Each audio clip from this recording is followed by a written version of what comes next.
La Guinée vit toujours au rythme de la contestation. Le projet de réforme constitutionnelle du président Alpha Condé ne passe pas. L'opposition l'accuse de vouloir la modifier pour briguer un troisième mandat. Lui laisse planer le doute. Pour en parler à mes côtés, Cellou Dalein Diallo, bonsoir. Vous êtes chef de file de l'opposition guinéenne. Merci à vous d'avoir accepté notre invitation. Le FNDC, le Front National pour la défense de la Constitution, a suspendu les manifestations pour le moment. Ce mercredi se tient une marche funèbre en hommage aux manifestants qui ont été tués ces dernières semaines. Est-ce que ce sera une occasion pour vous de reprendre justement la contestation ?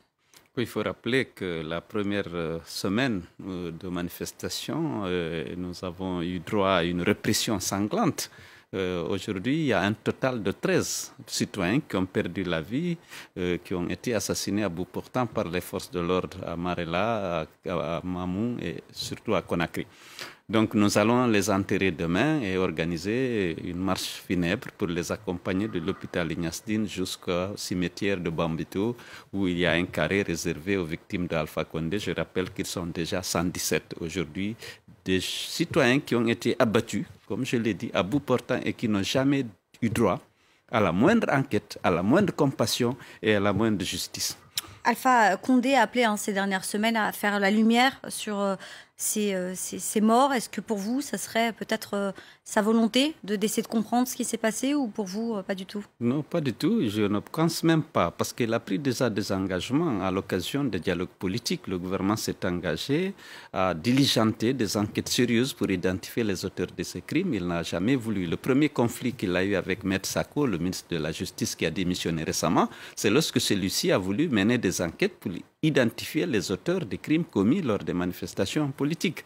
M. Alpha Condé veut toujours accorder l'impunité totale à ces agents des forces de défense et de sécurité parce qu'il ne veut pas naturellement les frustrer, c'est qu'il aide à garder le pouvoir parce qu'il n'a pas beaucoup de légitimité. Alors justement, garder le pouvoir, c'est justement ce qui pose tout le problème en Guinée actuellement. Le président Alpha Condé, lui en tout cas, se dit prêt à dialoguer avec vous. Est-ce que vous acceptez cette main tendue? Non, il n'a pas dit ça, il n'a jamais dit ça, qu'il est prêt à dialoguer. Il se dit prêt en tout cas à discuter avec vous. De la Constitution, nous ne sommes pas prêts à discuter de la Constitution. Alors, quelles sont vos conditions pour commencer à dialoguer avec lui? La Constitution, c'est illégal de changer de Constitution. La Constitution en vigueur n'a pas prévu d'être abrogée. Et il faut peut-être rappeler que M. Alpha Condé est mu par la volonté de s'éterniser au pouvoir, de rester au pouvoir dans toute sa vie. Alors, attendez, je finis. Alors, la Constitution en vigueur a verrouillé systématiquement les dispositions relatives à la durée et au nombre de mandats. C'est-à-dire que ces dispositions-là ne peuvent pas faire l'objet de modification. La modification pour un troisième mandat. La parade mais que pour M. l'instant, Alpha on le Condé disait. et lui-même ont trouvé, c'est de dire, bon, si on change de constitution, eh bien, les compteurs seront à zéro. En moment, j'aurai le droit de briquer un troisième, un quatrième mandat. Bien sûr, mais la nuance, si je peux me permettre, pour que nos téléspectateurs comprennent bien, c'est que pour l'instant, le doute plane sur le contenu de cette nouvelle constitution, j'entends bien. Est-ce que justement, cette main tendue qu'il vous fait ne serait pas l'occasion de lever le doute et de comprendre ce qui se trame justement derrière ce référendum? Il y a un doute. M. Alpha Condé a instruit son ministre des Affaires étrangères de saisir tous les ambassadeurs en poste à l'étranger pour leur demander d'aller convaincre les institutions et les gouvernements auprès desquels ils sont accrédités qu'il faut une nouvelle constitution en Guinée. Et le ministre des Affaires étrangères a écrit une lettre à tous les ambassadeurs leur demander de faire cet exercice. Et les éléments de langage leur avaient été communiqués à cet effet. Ensuite, lorsqu'il était récemment aux États-Unis, il a invité les Guinéens à se préparer pour le référendum. Sans compter maintenant les nombreuses manifestations qu'on organise ça et là, avec la bénédiction des préfets et la protection des forces de l'ordre, alors que le FNDC, lorsqu'on a commencé la dernière fois, notre manifestation a été réprimée dans le sang.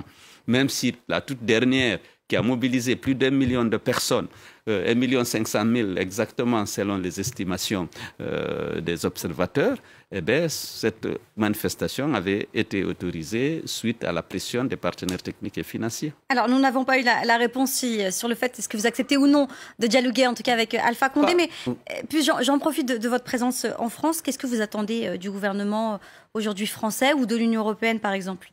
La France et l'Union européenne avaient contractualisé dans l'accord de Cotonou le respect d'un certain nombre de valeurs par les pays ACP bénéficiaires de l'aide européenne. Aujourd'hui, c'est un assassinat qu'Alpha programme pour la démocratie en Guinée. D'abord, il va violer la Constitution parce que cette constitution n'a pas prévu de disposition pour être abrogée tant qu'il y a la continuité dans le fonctionnement des institutions de la République. Et d'autre part, s'il veut une présidence à vie, alors que le pays n'a connu 2 présidences à vie, celle du président Sékou Touré, celle du général Lansana Conté. Lui aussi, il veut s'octroyer une présidence à vie, alors que le législateur a pris soin de rendre intangible la disposition relative au nombre de mandats du président de la République.